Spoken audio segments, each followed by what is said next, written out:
She heard Brandon introduce Simone to the guests as his colleague. She watched Vivian pull out the chair. She had $23.4 billion in 3 states, and not one person in that room had any idea. The anniversary party was held at Vivian Mercer's house, because Vivian had insisted on it, and Brandon had agreed before asking Ada. 10 years of marriage, and the celebration was in a room where Ada's photograph appeared on no wall. The house was the kind of house that had always been trying to say something. 14-foot ceilings, oak floors polished to a shine that reflected the chandelier above like a second chandelier beneath everyone's feet. Family portraits in dark wood frames lined the walls. Mercer grandparents, Mercer uncles, Mercer children from decades Ada had never known. White tablecloths dressed the long dining table, and red carnations sat in low arrangements that Vivian had selected without asking Ada what she might have preferred. 40 guests in cocktail dress filled the space. Jazz floated from a speaker in the corner, low and warm, the kind of music that makes a room feel like a memory before anything has even happened yet. Ada stood near the entrance in a deep green dress, greeting people as they came in. She had cooked for this marriage for 11 years, counting the year before the wedding. She had kept her own counsel for 19. Nobody in that room knew both of those things at once. Brandon arrived from across the room. He was 44 years old, and still carried himself like a man who expected to be noticed when he entered a space. He greeted 2 guests near the bar, laughed at something only they understood, and made his way toward the center of the room. He did not come to Ada first. He found Vivian.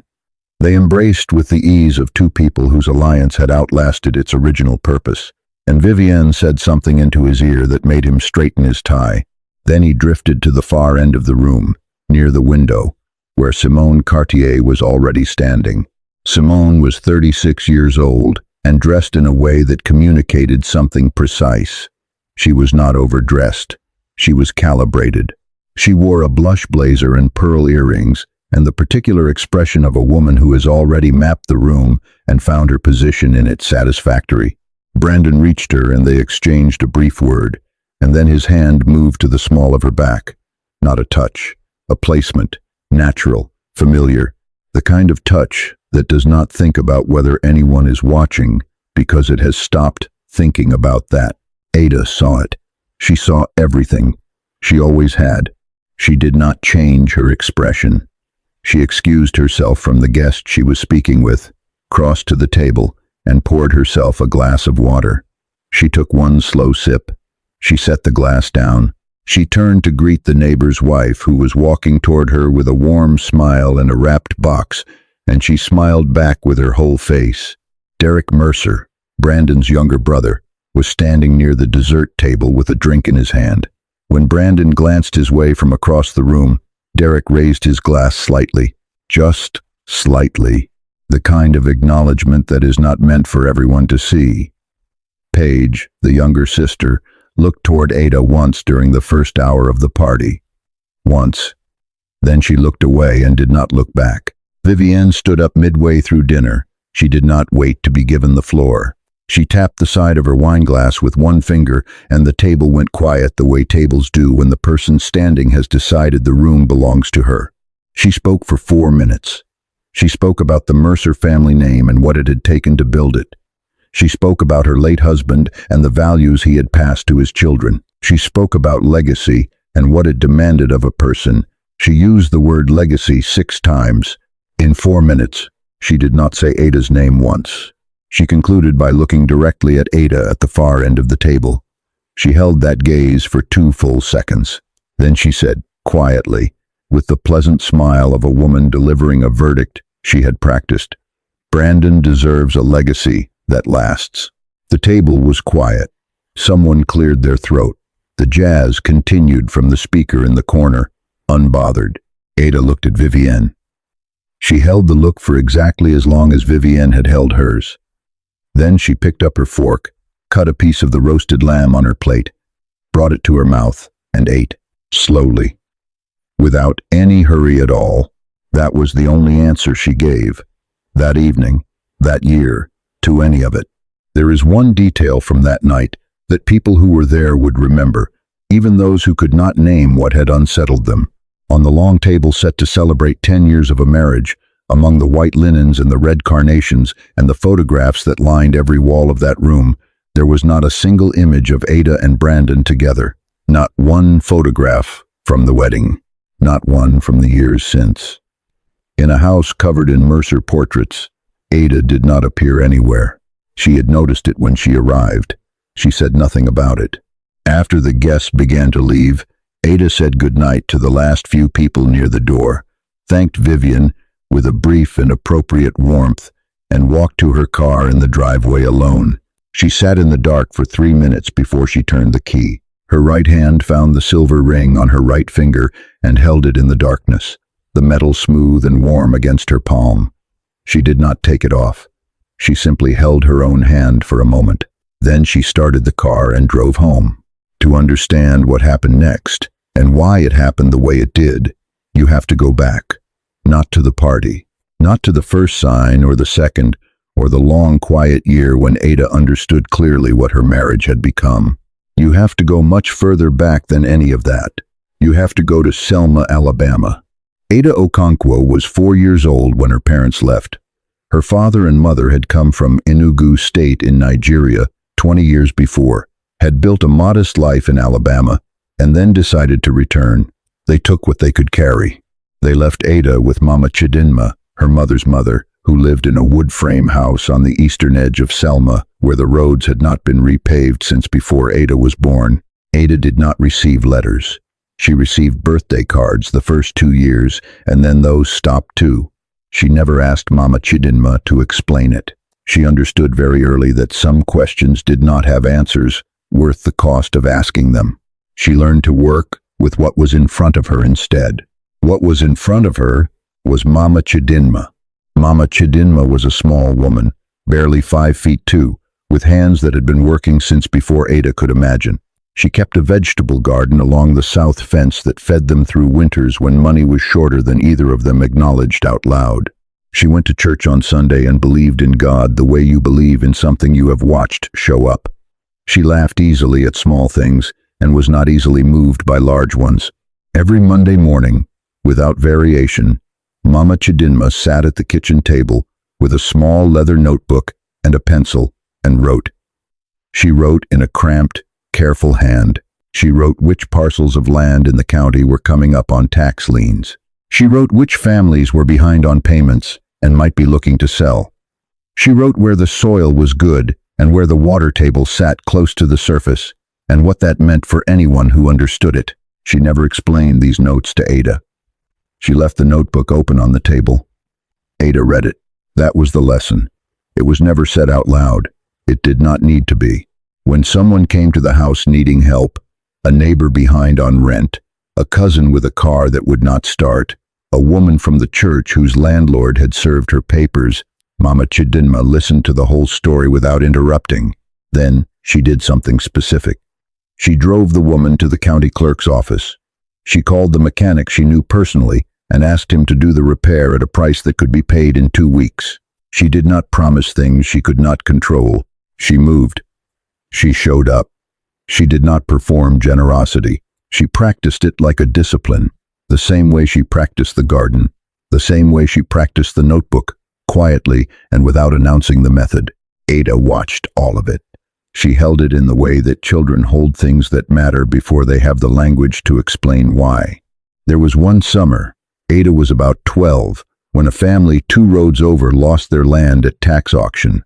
3 generations on the same soil, and it was gone in a Monday morning court proceeding that took less time than breakfast. Ada had watched Mama Chidinma read the notice in the county paper.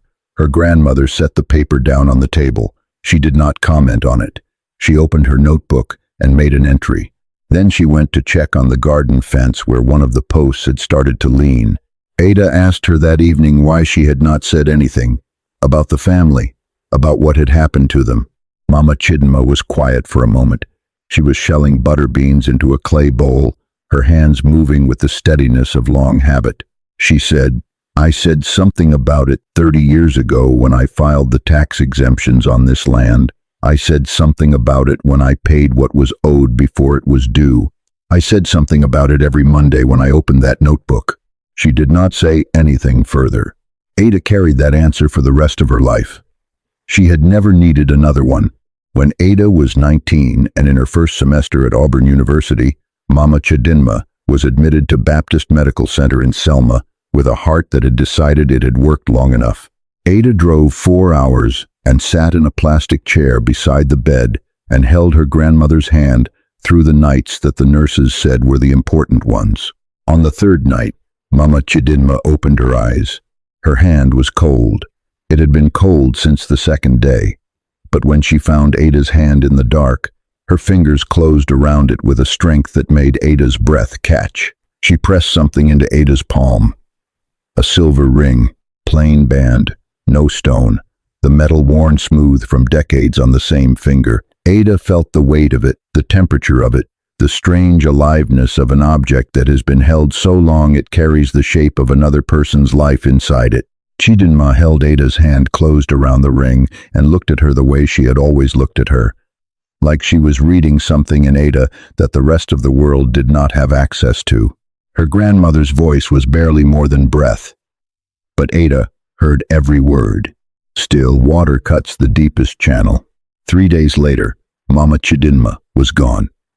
Ada drove back to Auburn with the ring on her right hand, where it had been from that afternoon and where it would remain. Through every semester at Auburn, through her master's program in real estate finance at the University of Alabama, through the early years of studying how land works, how mineral rights work, how a trust structure can hold assets for decades without a single public record connecting them to a living name. Through all of it, the ring was there. In the first year after graduation, Ada had $47,000. It was everything Mama Chidinma had left her. She sat with Calvin Treadwell, a property attorney in Montgomery, who had handled her grandmother's estate, and she told him what she wanted to do. Calvin Treadwell was 40 years old, methodical, and had the particular quality of a lawyer who had seen enough desperate plans to recognize when someone was not being desperate. He listened to Ada without interrupting. He asked 3 questions. Then he said, "I can structure this so your name does not appear on a single document of record." Ada said, "That is exactly what I need." The first parcel was in Perry County, Alabama, 38 acres of farmland that had gone to tax lien and sat for 2 years without a buyer. Ada paid back taxes and acquisition costs. The deed went into a limited liability company registered in the name of Treadwell's firm. Ada's name was nowhere on it. The parcel had something in it that nobody had checked. Ada had checked. Mineral rights, undocumented and unregistered, sitting in the ground like something waiting for someone who knew to look for it. She registered the rights before anyone else noticed. She paid the legal fees from the farmland's first year of lease revenue. She reinvested everything. That was the model. Patient, quiet, compounding. In the 12 years that followed, Chidinma Land Trust, named in her grandmother's memory and registered as a revocable trust with Ada as sole trustee, acquired more than 200 parcels. Agricultural land, timber, land, mineral rights in counties where the soil held things that the surface did not advertise. She moved across Alabama, then into Mississippi, then into Georgia. She hired a small team of researchers who knew what they were looking for and did not ask who they were looking for it for. She reviewed every acquisition personally. She signed every document through the trust. Her name never appeared on a public record. She called Calvin Treadwell on the first Wednesday of every month. He gave her the update in 20 minutes. She made decisions in 10. Neither of them wasted time. She met Brandon Mercer at a real estate conference in Atlanta when she was 29. He was charming in the way of a man who had never had to work hard at it. He was in residential development, mid-range properties, the kind of work that produced a comfortable living and a certain confidence about what the world was. He thought Ada was in property management. She let him think that. She did not correct it because Mama Chidinma had taught her, through the open notebook on the kitchen table and never once through instruction, that you do not show your holdings to someone until you understand who they are. Not because you are afraid of them, because you are being careful with something that took a long time to build. She married Brandon 2 years later. She believed at the time that she was seeing him clearly. She was not entirely wrong. She just had not seen all of him yet. She knew her marriage had ended on a Tuesday evening in February, almost 2 years before the anniversary party. Brandon had come home late. Ada was at her desk in the study, working through a set of survey maps for a new acquisition in Mississippi. The maps were spread across the desk, detailed and precise, documents that required real attention to read. Brandon stopped in the doorway. He looked at the desk. He looked at Ada. He said, "Still doing your little hobby?" Then he walked to the kitchen to get a beer. He did not ask what she was working on. He did not ask a single question. He did not stay in the doorway long enough to even read the room he was standing in. Ada sat still for a moment after he left. She listened to the sound of the refrigerator opening and closing. She looked at the survey maps. She thought about $47,000 in Perry County and a compressed ribbon of 20 years and 200 parcels across 3 states and $23.4 billion in patient, quiet work. Then she picked up her pencil and went back to the maps. The following evening, she called Calvin Treadwell. She said, "Calvin, I need the trust sealed and the timeline ready.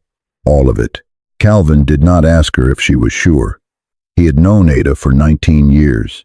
He said, "I have had it ready for 2 years." Ada. She thanked him. She ended the call. She sat in the quiet house and let herself feel, without performing it for anyone, what it felt like to be at the end of something. The sadness was real. She did not manufacture it, and she did not exaggerate it. A marriage that had not become what it could have been. A man who had never thought to ask the right questions. A silence she had kept for good reasons that had turned out to also be the correct ones. She let the feeling sit until it was finished. Then she opened the next survey map. The Chidinma Agricultural Heritage Scholarship Gala was held in the main hall of the Birmingham Civic Center on a Thursday evening in October. The hall seated 600 people. 3 local newspapers had sent journalists. A regional television affiliate had a camera crew near the back of the room. The event had been organized by the Alabama Agricultural Land Alliance, a coalition of black landowners and rural development advocates that had spent 30 years working to preserve generational land holdings across the state. The turnout was significant. Vivian Mercer was an honorary advisory board member of the Alliance. She had held the position for 9 years. She arrived that evening in deep red, accompanied by Brandon and Simone, the 3 of them moving through the room with the assurance of people who believe they are known and valued wherever they go. Brandon accepted a compliment on his jacket near the entrance. Simone smiled at the right moments. Vivian embraced 2 women from the board she had worked alongside for years. None of them knew who had funded the event. They knew only that it was the social occasion of the season, that being present meant something, and that Vivian had an honorary title that gave her standing here. That was enough to feel secure. Ada arrived 40 minutes after the doors opened. She came through the main entrance alone. She wore a black suit, cut simply and precisely, with no ornamentation. Her hair was back. Her shoes were flat and dark. The silver ring on her right hand was the only thing that caught the light as she crossed the foyer. She moved without hurry. She greeted 3 people near the entrance by name, asked a question of one of them, listened to the full answer before moving on. She accepted a glass of water from a passing server and made her way to a table near the center of the room. She sat down. She unfolded the program in her hands and read it with the same attention she brought to survey maps. Several tables away, Brandon saw her arrive. His expression shifted. Something moved through it that was not easily named. Not guilt, exactly. More like a man who has been standing on ground he assumed was solid and has just registered, below the certainty, a faint change in how it feels underfoot. He said nothing. He reached for his drink. The evening's host was Dr. Millicent Okafor, a physician and community philanthropist who had spent 30 years building institutions across Birmingham. She was a precise woman who did not use words decoratively. She approached the microphone at the front of the hall. The quartet played itself quiet, and the room settled. Dr. Okafor thanked the guests for attending. She spoke briefly about the Alliance's work and the significance of the evening. Then she said, there was one announcement she had been waiting to make all night. She said that the gala itself, the renovation of 3 rural community centers in Perry, Hale, and Lowndes counties, and the scholarship fund being launched that evening, endowed at $45 million, had all been made possible by a single private philanthropic contribution. She said the organization responsible had been operating quietly for nearly 2 decades, building, investing, returning to the land that had sustained so many families before them. She paused. The name of that organization, Dr. Okafor said, is Chidinma Land Trust. She said it the way you say a name that has been waiting a long time to be said in a room this size. The screen behind the podium lit up. It was a clean, professional presentation. No animation, no music, just information, displayed clearly, in order. The profile of Chidinma Land Trust, founded 19 years prior, sole trustee, Adeyeze Okonkwo Mercer. Total holdings, 212 parcels across Alabama, Mississippi, and Georgia. Mineral rights portfolios in 11 counties. Agricultural lease revenue. Timber management contracts. A private equity division established 6 years prior. A newly incorporated foundation. Total asset valuation, $23.4 billion. Near the bottom of the screen, listed simply among the holdings, was a residential property address, the house in Birmingham, the house that Brandon and Vivienne had assumed, in the plans they had made for the divorce, would belong to the Mercer family once everything was settled. The room read it. The room understood it. Brandon did not move.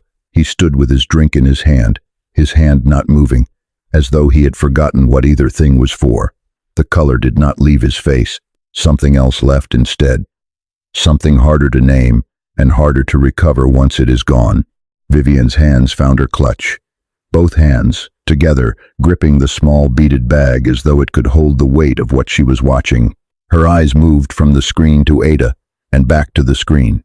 She had spent 10 years building a story about this woman.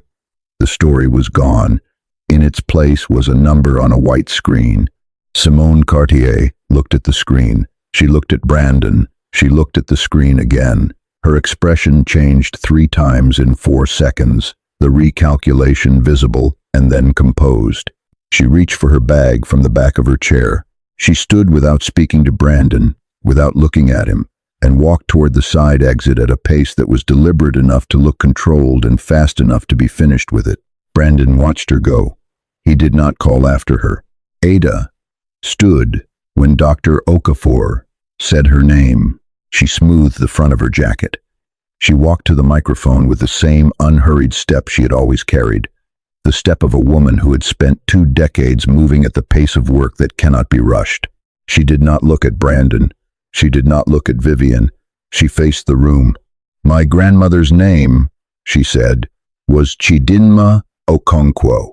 She was born in Enugu State, Nigeria, and she spent the second half of her life farming land in Perry County, Alabama, that no one thought was worth much. She kept records in a small leather notebook. She never raised her voice in her life." She paused. The room was completely still. "Everything I built from what she left me. Not just the money, the method. She taught me that what you protect in silence, you protect completely. She taught me that the ground you understand is the ground no one can take from you." Chidinma Land Trust was founded 19 years ago in her name. It holds $23.4 billion in agricultural and mineral assets across 3 states. I am its sole trustee. I always have been. She let those sentences stand without adding to them. The scholarship fund established tonight will endow 200 students per year in perpetuity, with preference for first-generation students from rural Alabama counties. It is named for her. Everything from here is named for her. She stepped back from the microphone. In the 3rd row, an older woman rose to her feet. She was in her 70s, a landowner from Hale County who had been fighting for generational property rights for 40 years. She began to applaud. Slowly at first, each clap deliberate, like something being measured. Then the next table joined, then the tables beyond. The room rose by sections, table by table, until the entire hall was on its feet. Brandon Mercer remained seated. The people on both sides of him stood, Behind him, people stood. In front of him, the whole hall rose around him. He sat in the center of a standing room and did not move, a man in the middle of a tide that he had no part in and no power over. That was the image, a single man seated while everything around him stood on ground that had always belonged to someone else. Calvin Treadwell, in the second row near the aisle, applauded with his hands held low and a small, quiet smile on his face. He had been waiting 19 years to sit in this particular room. Ada walked off the stage and back toward her table. She passed the section where Brandon was now standing, finally on his feet, but without a clear sense of why or for whom. She did not stop. She did not speak. She did not look at him with triumph or contempt or anything that could be named. She simply walked past him the way you walk past a door you no longer need to open. On her way past the second row, she paused for 3 seconds beside Calvin Treadwell. She did not say anything. He nodded once, the smallest and most precise movement, a nod that contained 19 years of first Wednesdays of the month, and documents filed correctly, and a man who had understood from the very first meeting that he was working with someone who knew exactly what she was doing. Then Ada continued to her table and sat down and accepted the water glass a server offered her. She sat there for a while as the room continued to process what had happened. She was not performing composure. She simply had nothing left to prove, and nothing left to hide, and that is a particular kind of freedom that most people only understand when they are finally standing inside it. What followed was not quick. The divorce took 8 months, and most of those months were quiet in the way that legal proceedings are quiet, documents moving between offices, numbers being verified, positions being established and then revised downward. The prenuptial agreement Ada had signed 19 years earlier, before the wedding, contained language that Brandon's attorney had reviewed in 40 minutes and described at the time as standard. It was not standard. Calvin Treadwell had drafted it with the precision of a man who understood that the document might need to do real work one day. Every asset acquired through Chidinma Land Trust before and during the marriage was categorized as separate property held in trust, irrevocable, and beyond the reach of any claim arising from the dissolution of the marriage. Brandon's attorneys studied the agreement for 2 weeks before telling him what it meant. It meant he had nothing to claim. The house transferred back into Ada's trust cleanly, without dispute, because disputing it would have required overturning a document that had been filed and recorded and built correctly from the very beginning. Brandon's financial position, without what he had imagined he would receive, was not ruined, but it was much smaller than the future he had been constructing in his mind for years. He moved into a rental apartment. He continued working in residential real estate. His phone rang less than it used to. The social reckoning was quieter than any public declaration, and more complete. The community that had attended that anniversary dinner, the neighbors, the family friends, the church acquaintances, was the same community that had been sitting in the Birmingham Civic Center when the screen lit up. They held both sets of information and drew the conclusions that followed naturally. No one organized a response. No one needed to. People updated what they knew about the Mercer family and adjusted accordingly. Some said nothing to Vivienne directly. Others did not bother with tact. The invitations that had arrived reliably for a decade came less reliably now. The warmth she had always received in community spaces shifted by a degree that was imperceptible in any single moment and unmistakable across a year. She still lived in the large house. She still held herself with the posture of a woman who had decided a long time ago that softness was a cost she could not bear. But the audience she had spent decades performing for knew the full story now. There was no version of the narrative left that she could control. The particular difficulty of Vivienne's position was that she had never hidden what she was doing. She had been public about it, deliberate about it, and had believed, in the way that powerful people sometimes believe, that her certainty about the outcome made the methods irrelevant. She had been wrong about the outcome, and because she had been so visible in the method, there was no ambiguity left for people to extend generosity into. The community she had performed for was now the community that held the account of what she had done. That accounting did not close. Simone Cartier was seen at a professional gathering in Atlanta 6 weeks after the gala, on the arm of someone new. She laughed the same easy, practiced laugh Ada had watched from across the anniversary table.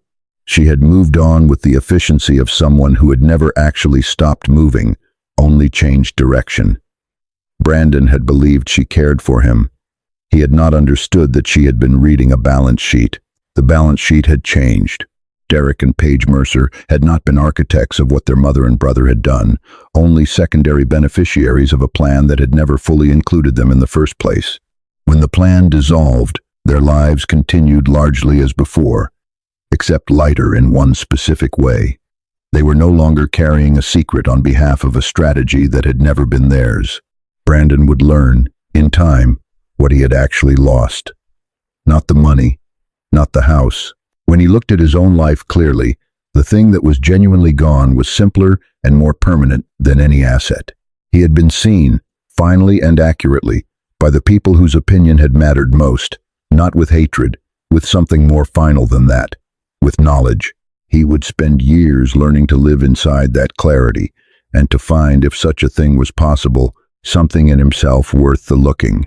There is a specific kind of reckoning that comes not from someone else's anger but from your own clear sight.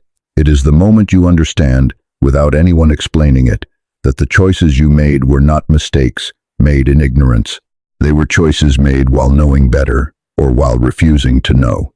That distinction does not forgive anything, but it is the only starting point for something that might, eventually, be called different. That was where Brandon lived now. Not yet in the different, somewhere in the plain undecorated fact of what he had done and who he had been while doing it. Some people get back from there, some do not. That was not Ada's concern anymore, and it had not been for a long time. 8 months after the gala, on a Tuesday morning in early March, Ada sat at the desk in the upstairs study of the house that had always been hers. The room held the morning the way the best rooms do. Light came through the west-facing window in long slanted lines, falling across the floor at an angle that changed by the week as the season turned. The glass was old, original to the house, slightly wavy, and the light through it carried a quality Ada had never seen anywhere else. The smell of coffee from 2 floors below drifted up through the house the way it did every morning, patient and reliable, like something that belonged here. Outside the window, the magnolia tree she had planted in the second autumn after she bought the house was opening its first spring bloom. 1 flower, 3 more in bud. On the desk in front of her was a new survey map, Perry County, Alabama, 31 acres, the parcel adjacent to the very first land she had ever purchased, the one she had bought with $47,000 and a clear head 20 years ago. This parcel had been available for 14 months. She had waited 14 months for the price to reflect what the land was actually worth. It did now. She was marking the acquisition boundaries in pencil, slow and careful, the same hand position she had watched Mama Chidinma use at the kitchen table every Monday morning. She had not decided to adopt it. It had simply arrived in her, the way things arrive that were always going to be there. In the corner of the study, on the small sofa that faced the window, Zora was sleeping. Zora was 8 years old, Ada's cousin's daughter, visiting from Selma. She had arrived 2 days ago and had not expressed any particular interest in going home.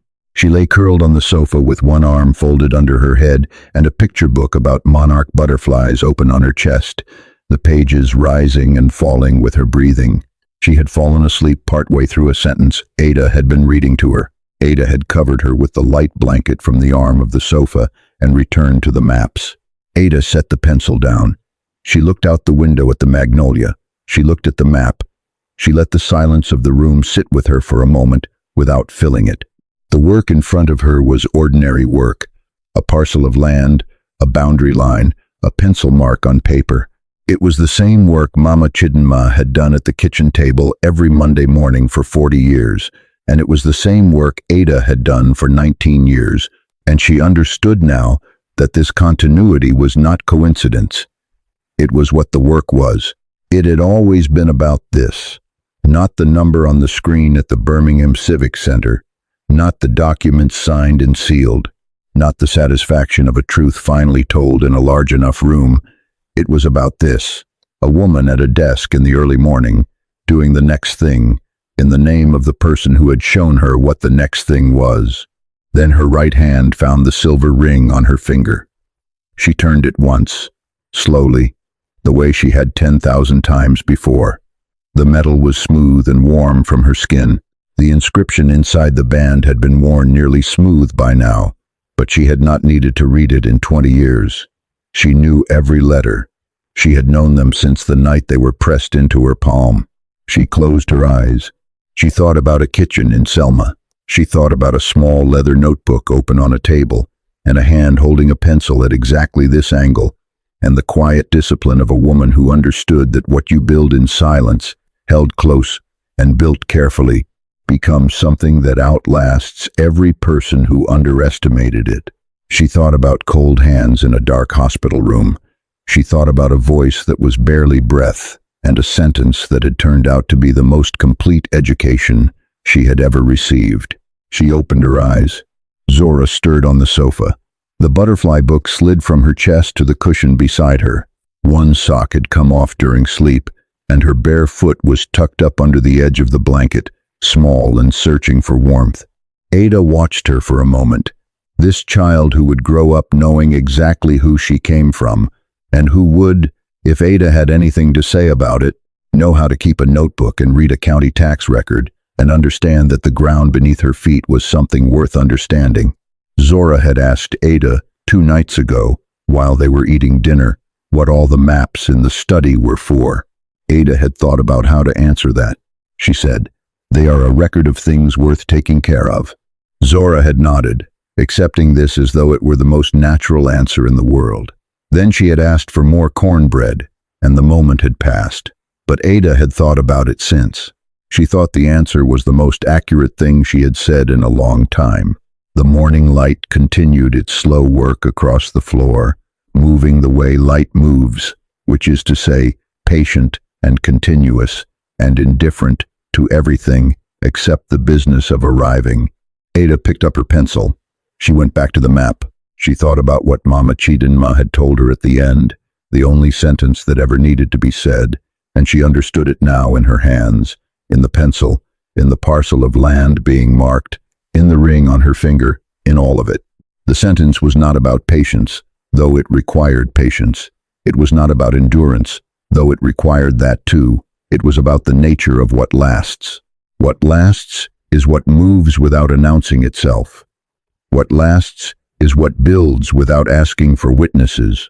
What lasts is the thing you do every Monday morning because you understand, down past words, that the work is the only thing that will outlive everything that tries to take it from you. Still, water cuts the deepest channel. Mama Chidinma was right about everything. If you know a woman who builds in silence, drop her name in the comments, just her first name. That is enough.